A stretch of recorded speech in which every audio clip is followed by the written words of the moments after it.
Welcome to another virtual group of Road to Recovery with your boy, Recovery Lord, with your grown man, Recovery Lord. And what I want to do today, I want to share with you guys a group that I wrote a couple of weeks ago and that my clients like, so I would like to share with you guys. To do this group, you're going to need a pen. You're going to need some blank paper because what you will be doing today is drawing up your own football plays. I do it on the board when I'm in the group. I call them football plays. So the first thing we're writing, I'm going straight in. I'll do the like, comment, subscribe, and all that. We got to work like this because addiction works like this too. So let's go straight into it. So at the top of your paper, I want you to write this.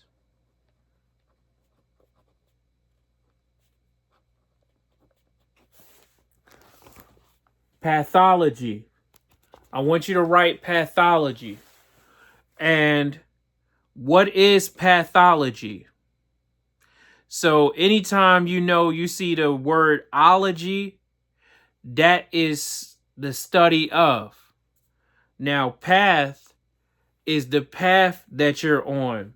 We just passed Ramadan. They call that your deen, the path that you're on. But pathology is the study of disease. Pathology is the study of disease. Okay. Now I want you to draw an arrow going down. Pathology is the study of disease.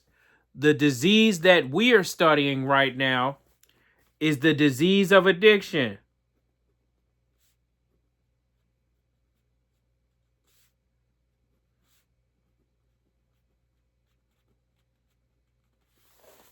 So, pathology is the study of disease. The disease we are studying in this group is the disease of addiction. Arrow's going to keep going down because we're on a certain path.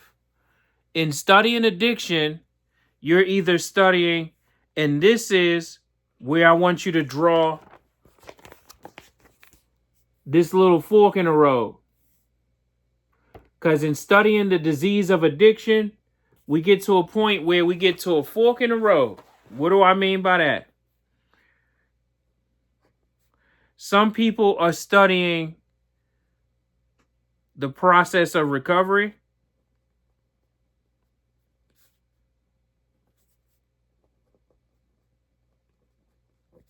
And some people are studying better ways to remain an addict or addicted.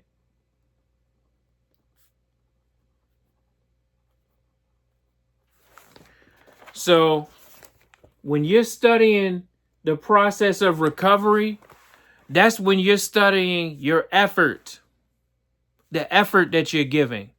That's when you're studying the medication that you're on. That's when you're studying how addiction has messed up your relationship with yourself, with your children, how you see the world. Some people have a bleak view when they constantly negative and things like that. So when you're studying the process of recovery, you're studying aspects to get better, ways to actually recover. Because when you recover, you're not just putting drugs and alcohol down. You are recovering everything that drugs and alcohol has taken from you. Your pride, your integrity, your dignity, your respect. And when I say the other side of this is you're studying better ways to remain an addict or remain addicted. That's when you're studying better ways to finesse. You're studying better ways to hide behind your diagnosis. Well, I got ADHD, so I got the anxiety. and I'm depressed, right? So you're trying to find better ways that you think you'll be able to use in peace. How do people do that? By trying to put a spotlight on somebody else and take it off of them. Yeah, I drink, but I'm not as bad as so-and-so. Give a dog a bone. Some of my clients think, oh, I'm looking for people that's screwing up and messing up. So they can't wait to tell me how somebody else is screwing up, messing up, and not living up to expectations, I guess, so to say. And in doing that, you're trying to find a way where you're going to be able to get high in peace. And that place does not exist. It doesn't matter how many diagnoses you have. It doesn't matter how many bad days you had, who did what to you. That does not justify you destroying yourself. Because the same reasons, we all have reasons why we could drink. We all have reasons why we could smoke. If we being honest. We all depressed. It's 2026. Who the fuck not depressed at this point? Where's this magical Negro at? But we also have reasons to stay strong. We also have reasons to get better. We also have people looking up to us to see how we handle stuff. I got kids that say, hey, of course we's going to grow up and smoke. All the blunts we seen you smoke. Fair enough. You also see me go to school. So the same way you see me fall, it's my job to make sure you see me bounce back. Because I don't want none of and shout out to any one of my kids watching this, any one of my relatives watching this. Don't ever say you got your drinking from me, you got your smoking from me, without acknowledging, oh man, I got a hole in my... That's probably from me doing all this moving around and stuff and got to use my upper body. Don't say you ain't get your bounce back from me too. So you got all this bad stuff from me. You got the bounce back from me too. Now, what happens when you keep finding better ways to be an addict? More sophisticated and intricate ways for it to hijack your intelligence, you become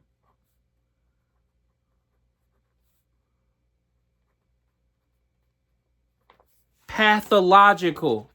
You become pathological in your addiction. So, pathological is a state when people get stuck in not only the disease, but aspects of it. An example of becoming pathological that we know is a pathological liar.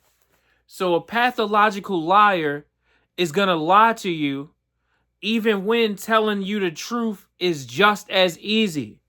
They have become pathological in finessing and manipulating that they think they so good at it that they go-to now, where they're gonna tell you a lie just because they can.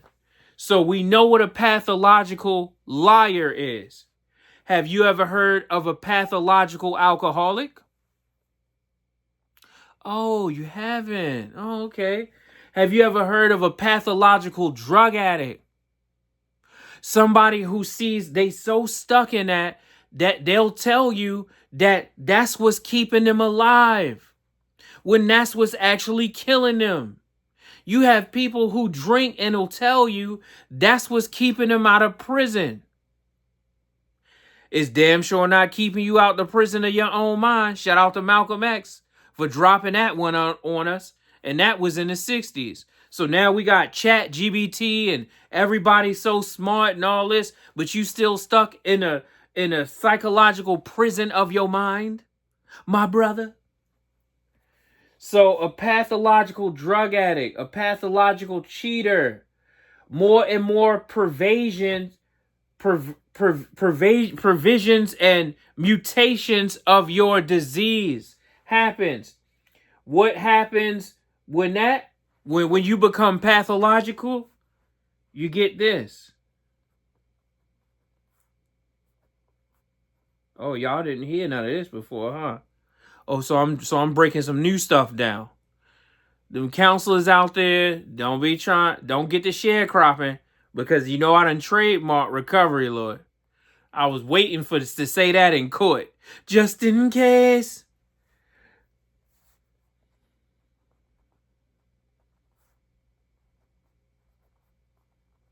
So yeah, this stuff is trademarked. So if you helping people with it, I appreciate that. But please don't be trying to use this stuff and act like, yeah, tune in, guys. I'm breaking this down and breaking it. This is my stuff. Leave my stuff alone. So when you become pathological in your disease of addiction, you start to get pathological accommodations. Mr. Mason, recovery Lord. What is a pathological accommodation? If you in a program and they got one of them rinky-dink nurse practitioners that's just writing you a prescription for Suboxone, even though you don't need it, but it's a billable action, and they get paid off of it, and you take one just to make sure it's in your UA, then that prescription to Suboxone is a pathological accommodation. If you are 50-something years old and you're watching the alley so that somebody selling drugs, nobody walk up on them without them knowing, and instead of them feeding you breakfast, instead of them putting clothes on your back, they give you one of them $3 pills that they selling, then that $3 pill is your pathological accommodation. That is somebody manipulating you, and they're engaging your addiction and not even you. That's the grandmother who is going to accept $10 to watch 3 kids all day. And $10 ain't even enough now in 2026 to feed one of them, let alone 3. But you know what $10 is enough for? Survey says, number 1 answer, a pill, a get out the gate shot. So that $10 to watch 3 kids all goddamn day, that is a pathological accommodation. So we do know that addiction is considered to be a degenerative disease. What does degenerative means? It means if you don't get help, if you don't try to figure some things out, it is only this path, these arrows, you're going to keep going deeper and deeper in the hole. This the hole you digging yourself in. And the hole you need to dig yourself out of. A degenerative disease is something that gets worse if not treated. An example, diabetes, cancer. You can't just talk about your diabetes, but do nothing to address it. If you don't address your problems, they're going to address you. Now, this group is pretty deep, and I've been trying to wait. I've been wanting to drop this group, but I wanted to step up my because I do the YouTube vibe check and tell me, and I know all these graphics, and I need to do a slideshow, and I need to do all this for 12 people can watch, and I get all that. And shout out to those 12 people that's watching. Shout out to Zach, my brother Zachary, Buddy Loso, shout out to him. Shout out to Charisma Amira, always giving me feedback. Been checking every video out. So when I do blow up, because, I'm blowing up like you thought I would. Call a crib, same number, same hood. And it is all good. So I'm going to remember y'all. Because once the numbers take off, oh, you should have been asked me to edit them videos. I could have been, nah, it's cool. It's cool. We don't need you on a yacht. Shout out to my nephew Osiris. Shout out to my uncle Jeff. I've been seeing you in the analytics. You don't leave no comments. You don't leave a lot of stuff. But I can see in the analytics that you tuned in. Shout out to Keisha Brandford. I can see that you're watching and you are leaving comments and in the analytics. My people who getting something out of this, I love y'all for that. This is inspiring me to come home and do another group, do another video. Because sometimes group, my mouth get to being dry because I be yip yapping and flip flapping. That's why sometimes when I get off work and I'm not doing group, I don't be wanting to talk. Because I be doing unlimited nights and weekends for a grip. And I know how addiction works, so I know recovery has to work the same way. So we're going to keep doing groups. We're going to keep coming with messages like this. And if you going down the wrong path, make a damn U-turn. That's another group I did. Or making a U. If you need to make a U-turns is not just for driving. If you going down the wrong path and you hanging with the wrong crowd, then nobody's going to want to hear, yeah, I should have stopped messing with Mook and Man and them. Because one thing about certain people, they be protected in their ratchetness. It be two dudes, been drug dealers for years. They having a shootout, shooting at everything, hitting everything but each other. They messing people's cars up. People gonna have to file claims for that. They shooting and hitting innocent people.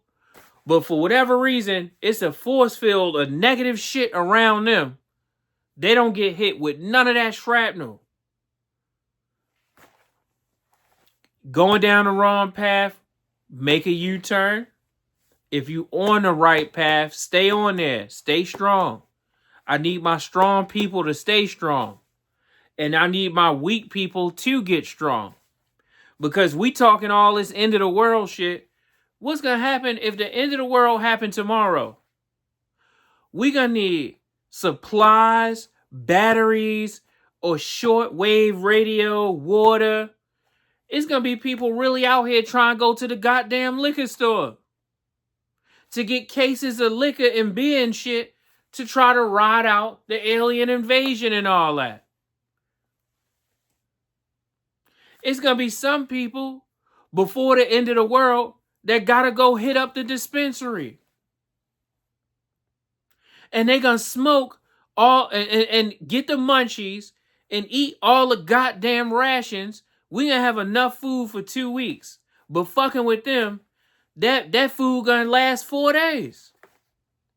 You at the end of the world, because you already know aliens and the end of the world, that's going to wreck your nerves. So them 2 beers gonna be liability. You're gonna need you're gonna need a 24 pack. So the last thing I want to be is to be ducking and dodging, hiding from soldiers from another country or some shit, or aliens or something, and I'm in a damn bunker with a drunk motherfucker. Or I'm trying to figure out some end of the world apocalypse now shit with a weed head. Who needs vape pens and stuff so we can survive the apocalypse? You really think those type of weaknesses gonna make it to the hereafter? I doubt it. That stuff has to be washed away. It's a new paradigm coming in. It's a dimensional shift happening. And people whose emotions and mind are stuck in what was. They are not wired and prepared for what is and what will be. And what is and what will be is some of them old modalities that you use to numb yourself and to get to work through your trauma and all that. It's new modalities now. You have to change your frequency. You have to change your vibrations. Things that vibrate on a certain level are going extinct.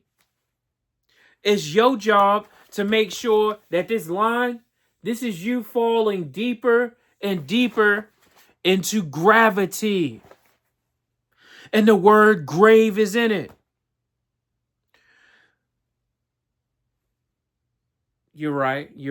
I think I'm going a little too much, even though my big little brother, Zach, told me, and shout out Vonnie. I don't think I shouted you out. Shout out my little sister Tavana Lewis in New York. But you gave me the authority and the okay to go on tangents, but I know I only got 15 minutes to save 20 minutes to save somebody's life. So God, grant me the serenity to accept the things I cannot change, the courage to change the things that I can, and the wisdom to know the difference. What we do, we pray for the addict who picked up for the first time. And we pray for the addict who put that down today for the last time, and every person in between. We need to be strong. We don't know what type of world we living in and where this world is headed. So you want your family to make it? You want to be responsible for your children that's dependent on you to be in your best mind? Then who the PHUCK you think you are that you're going to be able to get buzzed and get buzz balls at the end of the world? That ain't nothing but your addiction trying to do the thinking for you. So my fibula is still broke. So I'm going to end it here. And I'm going to crawl upstairs so that I can enjoy some sunlight at the door. God bless you guys. And I will see you on the next episode of Road to Recovery. Comment on this video. Tell me what I hit the nail on the head on. Challenge me. Tell me where I messed up at. My ears little, but damn it, they were. So I love y'all, and I look forward to seeing you again on the next episode. La da da da da.